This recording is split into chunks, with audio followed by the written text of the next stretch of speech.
की आज शिक्षणाचं खाजगीकरण झालेलं आहे. आज एका खाजगी शाळेमध्ये प्रवेश घेण्यासाठी 1 लाख रुपये लागतात पहिल्या वर्गासाठी. काय आम्ही या वस्त्यामध्ये राहणारे लोक 1 लाख भरू शकतो? मग जर आम्ही 1 लाख रुपये भरू शकत नाही तर मग आमच्या पोराचं शिक्षण आम्ही कसं, आमच्या पोराला आम्ही कसं शिकवणार, हा प्रश्न आमच्या समोर आहे. मग जर आम्ही 1 लाख भरू शकत नाही तर आमच्यासाठी असलेल्या महानगरपालिकेच्या शाळा, या शाळा कितपत तुम्हाला योग्य वाटत आहेत? या शाळांची परिस्थिती अत्यंत दयनीय झालेली आहे. 300 शाळा या नागपूरमध्ये महानगरपालिकेच्या होत्या, आता केवळ 92 शाळा राहिलेल्या आहेत. आता त्या 92 शाळेमध्ये देखील जे शिक्षण आहे ते शिक्षण आम्ही द्यायला तयार नाही आहोत. त्या शाळेमध्ये मराठी, हिंदी आणि उर्दूचे शिक्षण दिले जाते, पण रिक्षा चालवण्यावाला का असो ना, तो काय म्हणते माझ्या पोराला इंग्रजी माध्यमाचे शिक्षण दे. म्हणजे सगळ्यांचा कल इंग्रजी माध्यमाकडे आहे आणि ह्या शाळा मराठी, हिंदी, उर्दू मध्ये सुरू ठेवलेल्या आहेत. सांगण्याचे तात्पर्य असं आहे की आम्ही या ठिकाणी कर देऊन राहिलोय त्यांना. या शाळेच्या अगेन्स्टमध्ये शिक्षण कर ना शिक्षण उपकर का. आज घरी जाऊन तुम्ही टॅक्स रिसिप्ट चेक करा. शिक्षण कर आणि शिक्षण उपकर आम्ही कुणाला देऊन राहिलोय? ह्या महानगरपालिकेला. आता ह्या महानगरपालिकेची जबाबदारी काय असली पाहिजे की हे जर सामान्य लोक, सर्व लोक जर आम्हाला शिक्षण कर, शिक्षण उपकर देत आहे तर या ठिकाणी चांगलं एज्युकेशन देणं आमची जबाबदारी असली पाहिजे.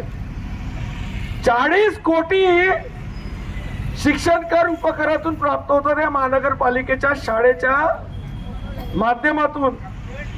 40 कोटी. आणि काय होत आहे की 40 कोटी चा जो निधी आहे, हा निधी काय होणार आहे? केवळ आणि केवळ व्यर्थ टाकण्यात येत आहे.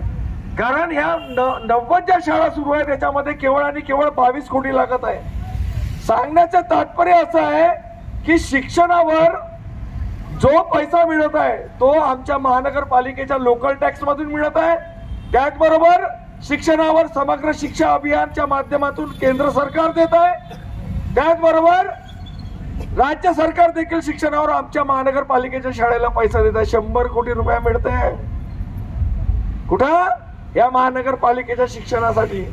आणि या महानगरपालिकेच्या शाळेमध्ये कोणतं शिक्षण देण्यात येत आहे? केवळ आणि केवळ मराठी, हिंदी आणि उर्दूचं देण्यात येत आहे.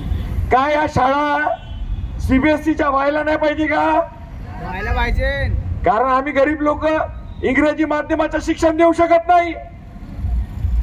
तर मग ह्या शाळांमध्ये इंग्रजी माध्यमाचं शिक्षण व्हावं की नाही व्हावं? व्हायचं. मग जर व्हायला पाहिजे, पण आपण असा विचार करतो, पण हे सत्ताधारी काय म्हणतात की गरीब जर चांगला शिकला तर आमच्या बरोबर येऊन बसेल. म्हणून हे लोक आम्हाला त्या शिक्षणाकडे, ते शिक्षण देण्याची यांची मानसिकता नाही. दुसरं असं की मागील 2-2 वर्षापासून आमच्या पोरांची स्कॉलरशिप नाही आली. आमचे पोरं स्कॉलरशिप पासून कितीतरी दूरवर आहेत. त्यांना जाणीवपूर्वक शिक्षणापासून वंचित ठेवण्याचे कारस्थान सुरू आहे. सगळ्या शाळा, महाविद्यालय खाजगी करण्यात आलेले आहेत. आता डीम्ड युनिव्हर्सिटी म्हणून ते रामदेव बाबा बदली. अशा सगळ्या महाविद्यालयांना हे लोक काय करतात? डीम्ड युनिव्हर्सिटीमध्ये कन्वर्ट करताय. त्या डीम्ड युनिव्हर्सिटीमध्ये तुमचं आरक्षण लागू होत नाही. कोण करताय? विद्यमान शासन. आमच्या नोकऱ्या खाजगी करण्यात आलेल्या आहेत. म्हणजे आज महाराष्ट्र शासनामध्ये 2,10,000 पदे रिक्त आहेत. 2,10,000 पदे रिक्त असताना अति तात्काळमध्ये 90,000 पदे भरणं आहे. पण यांनी काय केलं? त्या शासकीय नोकऱ्याचे खाजगीकरण केलं. म्हणजे या नोकऱ्या आता तुमच्या नोकऱ्या राहिलेल्या नाही, त्यांनी खाजगीकरणामध्ये टाकल्या. आता त्याच्याही पलीकडे जाऊन यांनी उपवर्गीकरण केलं. आता उपवर्गीकरणामध्ये हे लोक काय म्हणतात की पर्टिक्युलर ज्या जाती प्रगल्भ झालेल्या आहेत त्या जातीला आता आरक्षणाचा लाभ मिळणार नाही. म्हणजे सुप्रीम कोर्टाने फतवा दिला की ज्या जातींना जास्त लाभ मिळालेला आहे त्या जाती आता आरक्षणाच्या कक्षेत राहणार नाही. त्याच्यासाठी सुप्रीम कोर्ट मध्ये राज्यानं त्या जाती शोधून काढाव्या आणि त्या जातींना त्या ठिकाणी लाभापासून वंचित ठेवावं असं सुप्रीम कोर्टाचं म्हणणं आहे. सांगायचं तात्पर्य असं आहे की कुठेतरी हे लोक उपवर्गीकरणाच्या माध्यमातून काय करताय की आम्हाला आरक्षणाच्या कक्षेबाहेर करत आहेत. आज आम्ही आमचे पोरं MBA करताय, कोणी इंजिनिअरिंग करताय, तर आरक्षणाच्या माध्यमातून त्यांना एक पैसा न लागत आहे.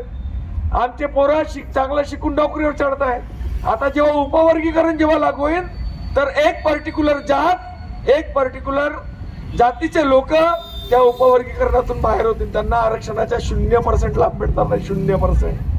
मग आता प्रगल्भ झालेली सर्वात जास्त नोकरीच्या आणि शिक्षणाचा लाभ घेतलेली जात कोणती, हा आम्हाला प्रश्न पडला पाहिजे. मग जर असा विचार केला तर मग तुमच्या समोर येते एक बौद्ध किंवा महार जे आपण म्हणू ते. मग ह्या बौद्ध महाराला आरक्षण मिळणार का? नाही, हा कक्षेच्या बाहेर होईल. असं बौद्धासारखे ज्या काही जाती प्रगल्भ झाल्यात त्या सर्व जातींना आरक्षणाच्या बाहेर केलं जाईल. मग जर आरक्षणच आमच्यापासून हिरावलं जाईल तर तुम्ही विचार करा आम्ही कशा प्रकारचं जीवन जगणार. तेच पुढे फळानं मागे झाडू, त्याच्यावर आमची परिस्थिती आणून सोडती नाही लोक. सांगण्याचं तात्पर्य असं आहे की कुठंतरी हे लोक आम्हाला आरक्षणापासून वंचित ठेवत आहे. ना आरक्षणापासून जर विद्यमान सरकार वंचित ठेवत आहे तर तेवढीच जबाबदार ती विरोधक आहे. विद्यमान सरकार जर BJP असेल, जर आमच्या आरक्षणावर घाला घालत असेल तर तेवढीच जबाबदार काँग्रेस पण आहे. कारण काँग्रेसने हे उपवर्गीकरण त्याच्या 3 राज्यामध्ये केलेलं आहे. पहिले तर 2 राज्य होते, आता एक 3रं राज्य ऍड झालेलं आहे. उपवर्गीकरण काँग्रेसने तेलंगणा, कर्नाटक आणि आता हिमाचलमध्ये केलेलं आहे. म्हणजे उपवर्गीकरण करणं म्हणजे आरक्षणावर घाव मारणं आहे. यांनी आरक्षणाला सरळ घाव केलेला आहे. आता उपवर्गीकरणाची भाषा जर इथे सत्ताधारी BJP करत असेल तर तिकडे काँग्रेसने करून दाखवलेलं आहे. म्हणजे हे दोघही जण संविधान विरोधी आहेत. ह्या दोघही जणांनी काय केलंय, संविधानावर घाला घालण्याचा प्रयत्न केलाय. मला या प्रसंगी तुम्हाला सांगावं असं वाटते की ज्या बाबासाहेबांना हे संविधान आम्हाला दिलेलं आहे त्या बाबासाहेबांच्या संविधानावर घाला घालण्याचा प्रयत्न या दोघांनी केलेला आहे. त्या बाबासाहेबांना आमचा विचार केला. आपले बाबासाहेबांचे पोरं मरत गेले. बाबासाहेब कोणाचा विचार करतात? समाजाचा विचार करतात. बाबासाहेबांनी आम्हाला नवीन जीवन दिलं. बाबासाहेबांनी आमच्यासाठी रक्ताचं पाणी केलं. पण काय होते मित्रांनो, महत्वाची बाब अशी आहे की आमच्या लोकांसमोर कधी दगडापेक्षा वीट मऊची संकल्पना आणल्या जाते. म्हणजे की BJP नाही आली पाहिजे म्हणून काँग्रेसला वोट टाका. काय म्हणतात लोक, BJP नाही आली पाहिजे म्हणून काँग्रेसला वोट टाका. मला या प्रसंगी असं म्हणावं असं वाटते की आमचे साधे भोळे लोक बंद डोळे करून BJP नाही आली पाहिजे हे भीती लक्षात घेऊन त्या काँग्रेसला वोट टाकतात. आणि मला हे म्हणायचं आहे की दोघे जण जर संविधानी विरोधी असतील तर आम्ही का बरं म्हणून काँग्रेसला वोट टाकायचं आणि BJPला वोट टाकायचं? आम्ही कोणालाच वोट नाही टाकायचं. ज्या बाबासाहेबांना संविधान दिलं, ज्या बाबासाहेबांना जीवन दिलं, आम्ही त्याच्याशी गद्दारी करणं हे कितपत योग्य आहे? आम्हाला विचारायला पाहिजे. त्या बाबासाहेबांचे पोरं मरत गेले, बाबासाहेब आमच्या विचार करत गेले. ज्या बाबासाहेबांनी आम्हाला सर्व काही दिलं, आम्ही ऐन इलेक्शनच्या वेळेस ज्यावेळेस बाबासाहेब, तुम्हाला गोलमेज परिषदेचा किस्सा माहित असेल, बाबासाहेब म्हणतात मला या खांबावर लटकून मारून टाका चालेल पण मी माझे हक्क अधिकार सोडणार नाही. तिथंच गांधी काय म्हणतात की नाही, मी मेलो तरी चालेल पण मी हक्क अधिकार देणार नाही. दोघं जण मरण्याची भाषा करतात. कशासाठी? आमच्यासाठी आणलेल्या मताच्या अधिकारासाठी, आमच्यासाठी आणलेल्या वेगवेगळ्या अधिकारासाठी.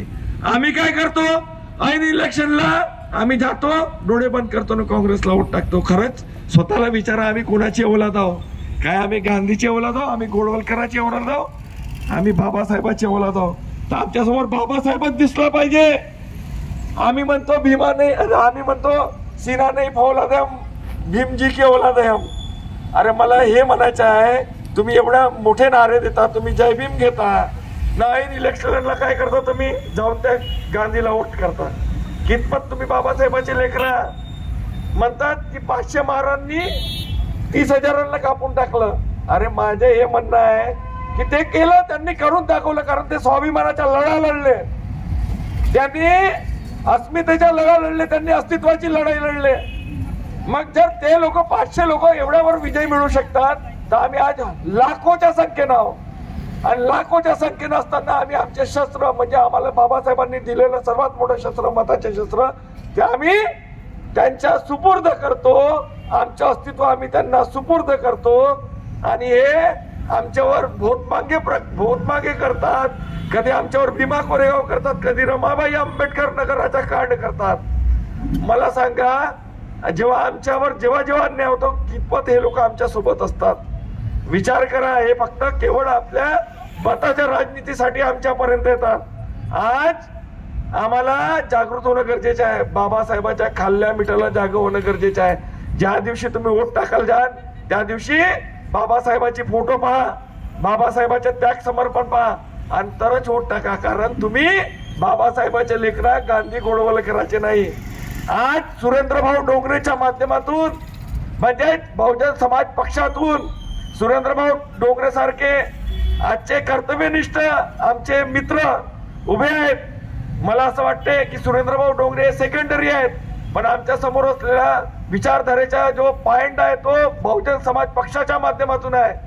मला असं वाटतं की भारतामध्ये संपूर्ण भारतामध्ये एकमेव असा पक्ष आहे जो राष्ट्रीय स्तरावर 3ऱ्या नंबरचा आहे आणि त्या पक्षानं 4दा सरकार बनवून हे दाखवून दिलं की एकदा आम्ही सरकारमध्ये आले तर आम्ही काय करू शकतो.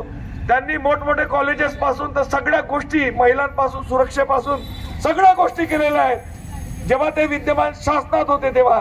म्हणून मला या प्रसंगी म्हणायचं वाटते की आम्ही बाबासाहेबांचे लेकरं आहोत. आमचा वोट केवळ आणि केवळ बहुजन समाज पक्षाला गेला पाहिजे, इतर अन्य कोणालाही देता कामा नये. तुम्ही वोट देताना तुम्ही विचार करा, तुमच्या समोर बाबासाहेबांचा फोटो ठेवा आणि विचार करा की मला कोणाला वोट द्यायचा आहे.